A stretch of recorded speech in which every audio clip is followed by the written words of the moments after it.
Bienvenue. Cette émission fait partie de la série des 10 vidéos créées pour le projet de prévention jeunesse On a des choses à dire, implanté par la table de concertation locale jeunesse Nouvelle-Beauce. Aujourd'hui au menu, l'hypersexualisation.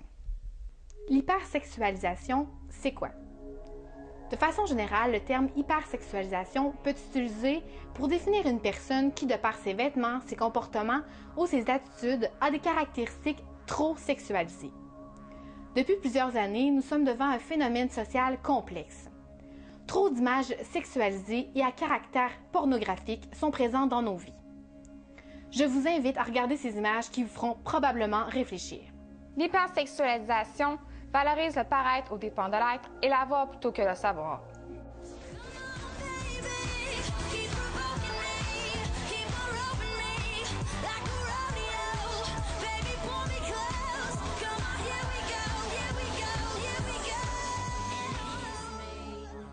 L'exposition à du contenu sexuel à répétition entraîne une plus grande adhésion aux stéréotypes sexuels et sexistes.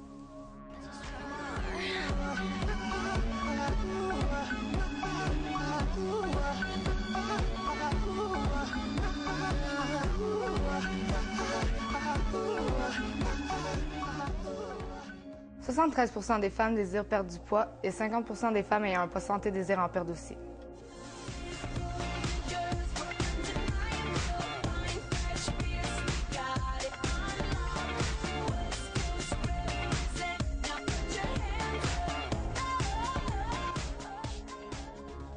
Les jeunes adoptent les attitudes et les comportements que leur propose le monde des adultes.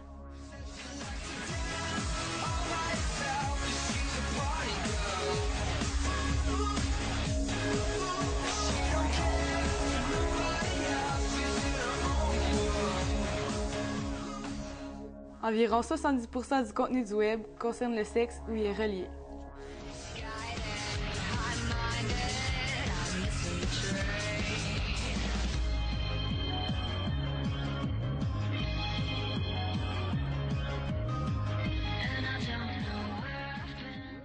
« 15% des garçons de 15 à 19 ans souhaitent gagner de la masse musculaire. »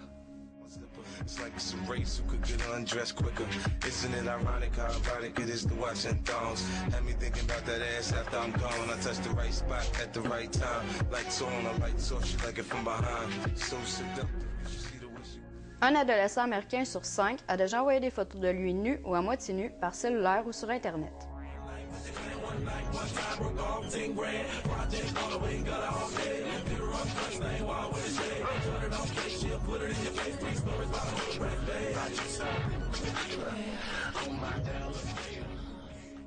45% des enfants de 9 ans sont insatisfaits de leur silhouette. Parmi ceux-ci, 35% des filles et 27% des garçons de cet âge veulent être plus minces. «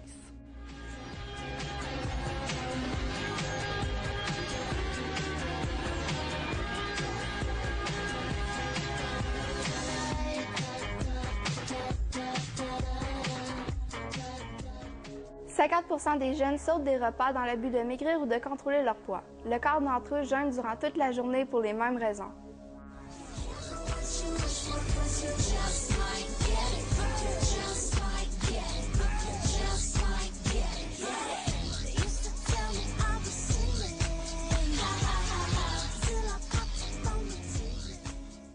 En Amérique du Nord, une personne ordinaire est bombardée quotidiennement par 1000 à 2000 messages publicitaires.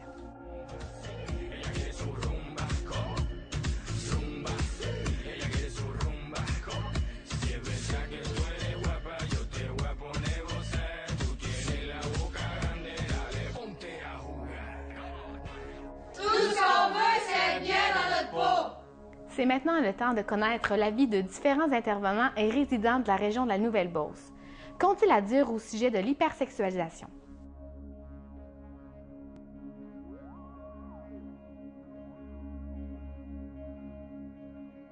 Ben moi, je trouve que oui, parce que maintenant, avec tout ce qui se passe dans les médias, puis dans les vidéoclips, on oublie l'aspect belle, puis on passe tout à l'aspect sexy.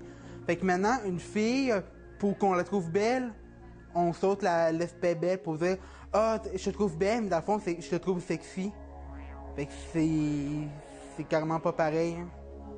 Bien, je dirais oui. Je ne veux pas avoir l'air d'une espèce de féministe enragée, là, mais c'est parce que je trouve qu'aujourd'hui, on associe, c'est comme si on voulait associer la beauté à la sexualité. Puis c'est ça qui me dérange, parce que c'est un peu les modèles qui sont illustrés, alors que pour moi, ça n'a rien à voir, dans le fond. Quelqu'un peut être belle et jolie sans être hyper sexualisé.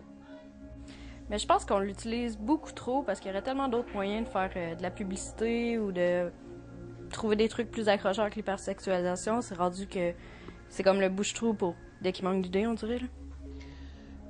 En fait, moi, je trouve ce qui me choque davantage, c'est le fait que ça se revire aussi des fois contre les lesbiennes et les personnes bisexuelles parce que les gens ont de la difficulté à saisir qu'une orientation sexuelle, le fait qu'on soit aux femmes, on n'est pas intéressé nécessairement aux hommes.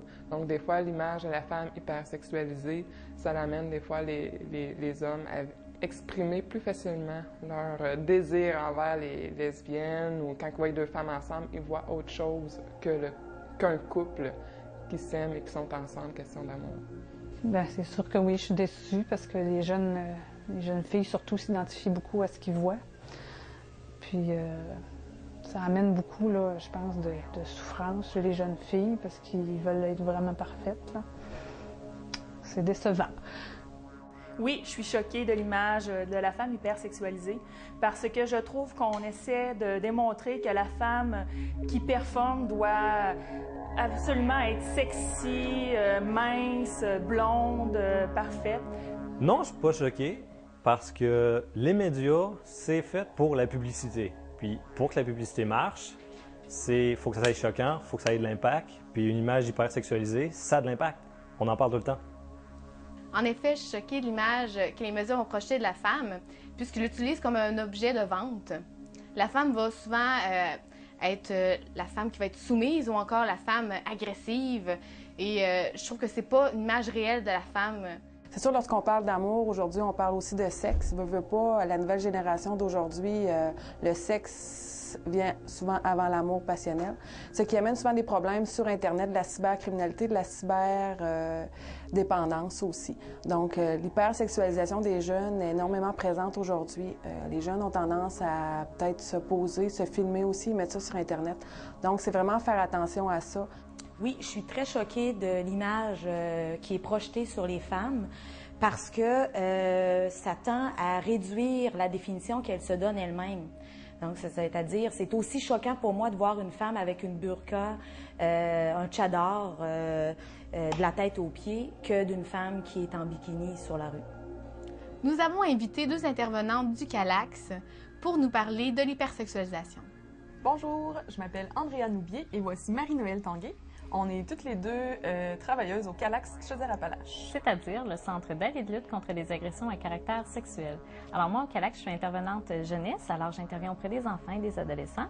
Andréane est intervenante auprès des adolescents et des femmes et elle couvre le territoire de la Nouvelle-Beauce. Exactement. Alors aujourd'hui, on va vous parler de l'hypersexualisation. On va tout d'abord vous donner une brève définition de ce que c'est avec quelques exemples. On va vous parler des conséquences et des impacts de l'hypersexualisation dans nos vies. On va aussi vous donner quelques trucs pour tenter de contrer ce phénomène-là. On va conclure rapidement en vous parlant des services offerts au CALAX. Alors tout d'abord, l'hypersexualisation, c'est le fait d'être envahi par la sexualité dans tous les aspects de notre quotidien, comme par exemple la publicité, la mode, la musique et beaucoup de médias. C'est aussi d'utiliser la sexualité pour la vente de produits qui n'ont aucun rapport avec la sexualité, comme les vêtements, les produits de beauté ou l'alcool, par exemple. Dans notre société actuelle, on valorise les gens beaucoup pour leur apparence, pour le simple fait qu'ils sont beaux, qu'ils sont sexy, et on oublie souvent le caractère unique de leur personnalité.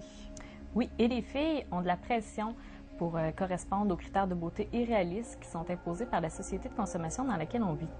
Oui, on a quelques exemples pour vous. Par exemple, elles doivent être musclées mais légères, même si on sait en fait que les muscles sont plus lourds que le gras. Elles doivent avoir des gros seins. Mais des petites fesses, hein? Comme si on pouvait sélectionner où grosse en va. Elles doivent avoir les bras fermes. Et pas trop musclées, hein? Parce qu'une fille trop musclée, là, on trouve pas ça beau. Elles doivent aussi être grandes, mais avoir des petits pieds, avoir un petit nez, mais des grosses lèvres. Finalement, si vous comprenez bien, c'est tous des critères qui viennent se contredire. Et les garçons, eux, doivent cadrer dans le modèle du mâle viril. Ils doivent avoir constamment une barbe de 2 jours, de belles dents droites et blanches, une belle peau saine, sans boutons. Et bien sûr, on doit toujours être capable de voir leurs abdominaux, même lorsqu'ils sont assis. Oui, en plus, ils doivent être grands, forts et musclés, mais surtout pas trop gros. Ils doivent savoir comment séduire les femmes sans être trop têteux. Et aussi, ils doivent être des amants parfaits. Aussi, dans les publicités de bière, rappelez-vous, tout le monde est beau, tout le monde est mince, sexy, sensuel. Et l'industrie de la mode n'est pas sans mettre de pression non plus.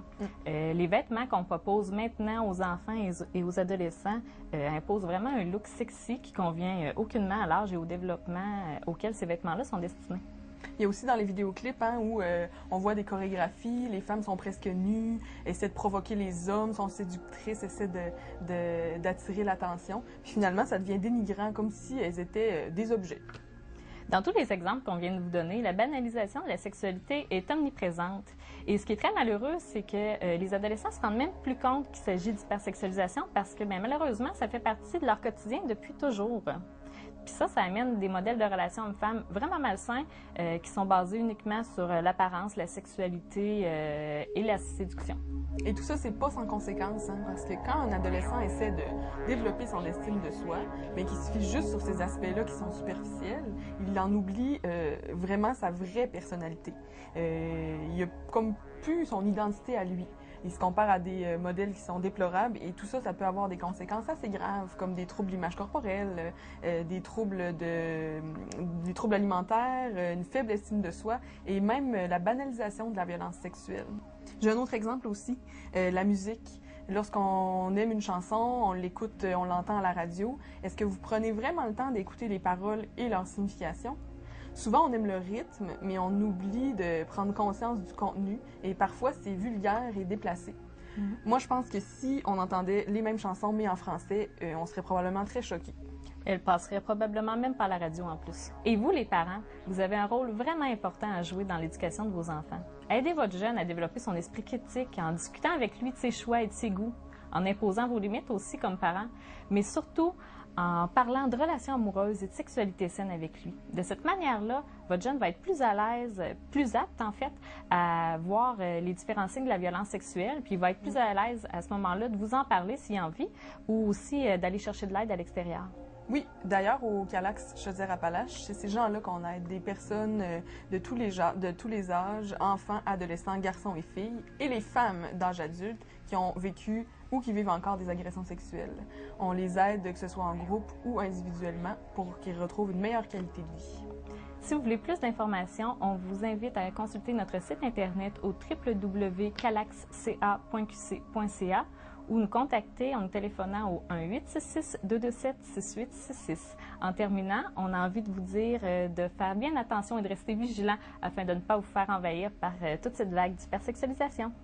Au nom de la table de concertation locale Jeunesse Nouvelle-Beauce, je tiens à remercier tous les gens qui ont participé à ce projet. En ce qui vous concerne, merci d'avoir été là et on se retrouve bientôt pour une prochaine émission de la série On a des choses à dire.